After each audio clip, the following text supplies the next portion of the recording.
Assalamualaikum warahmatullahi wabarakatuh. Perkenalkan, nama saya Munawarah, NPM 20125151. Di sini saya akan mempresentasikan ringkasan materi dari artikel saya yang berjudul Zakat Kekayaan Terpendam, Harta Karun, dan Tambang. Baik, sebelum membahas tentang apa itu zakat kekayaan terpendam atau disebut juga dengan zakat rikas dan tambang yang bisa disebut juga dengan zakat makdin. Di sini saya akan menjelaskan sedikit tentang pengertian zakat. Zakat menurut bahasa berarti berkah, bersih, dan berkembang. Sedangkan menurut istilah syara, yaitu kadar harta tertentu yang diberikan kepada orang yang berhak menerimanya dengan beberapa syarat. Dengan kata lain, bahwa zakat merupakan kewajiban yang bersifat mengikat, bukan anjuran. Kewajiban tersebut terkena kepada setiap muslim ketika mereka memiliki sejumlah harta yang sudah memenuhi batas nisabnya. Landasan hukum zakat tercantum dalam Quran Surah At-Taubah ayat 103.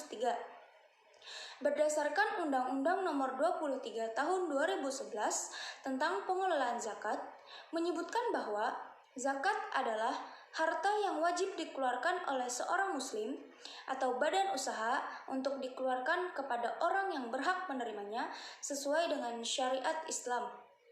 Jadi, zakat hukumnya wajib ain atau fardu ain bagi setiap muslim apabila telah memenuhi syarat-syarat yang telah ditentukan oleh syariat Islam dan merupakan kewajiban yang disepakati umat Islam dengan berdasarkan kepada dalil Al-Quran, hadis, dan ijma. Selanjutnya yaitu tentang zakat rikas dan zakat makdin. Dalam pembahasan tentang zakat rikas dan makdin, para ulama berbeda pendapat mengenai arti rikas dan makdin, baik dari sisi macamnya maupun batas minimumnya. Mazhab Hanafi tidak membedakan antara rikas dan makdin. Sementara itu, jumhur ulama yakni Malikiyah, Syafi'iyah, dan Hambaliyah membedakan antara rikas dan makdin.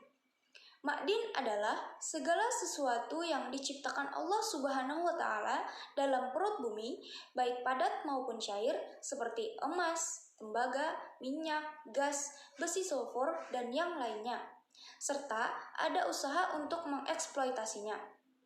Sedangkan rikas, menurut jumhur ulama, adalah harta kekayaan peninggalan orang terdahulu dari zaman purbakala yang dipendam dalam bumi atau biasa disebut dengan harta karun.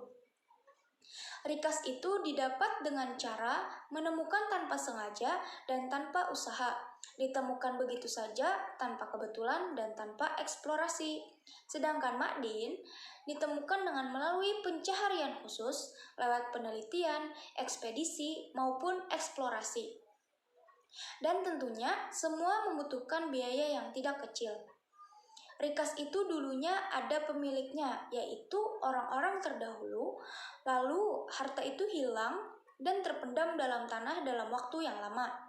Lalu di zaman berikutnya ditemukan oleh seorang muslim, sedangkan makdin adalah harta benda yang tidak merupakan milik seseorang di masa lalu.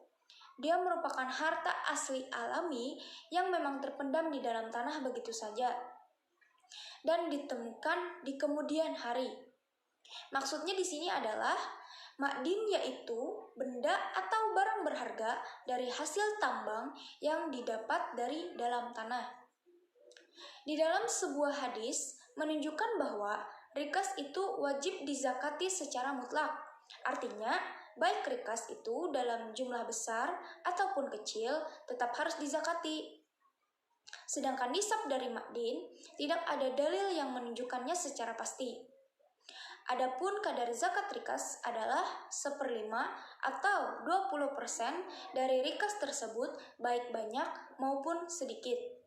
Sedangkan kadar zakat makdin menurut para ulama adalah mengkiaskan barang tambang dengan emas dan perak, yaitu sebesar 1/4 dari 1/10 atau 2,5%, karena barang tambang sekarang seperti barang-barang berharga dan bernilai ekonomis. Dalam rikas dan makdin itu sendiri tidak disyaratkan haul dalam mengeluarkan zakat. Maksudnya adalah zakat rikas dan makdin dibayarkan setelah mendapatkan barang tersebut. Mungkin itu saja penjelasan dari saya. Mohon maaf jika terdapat kekurangan. Wassalamualaikum warahmatullahi wabarakatuh.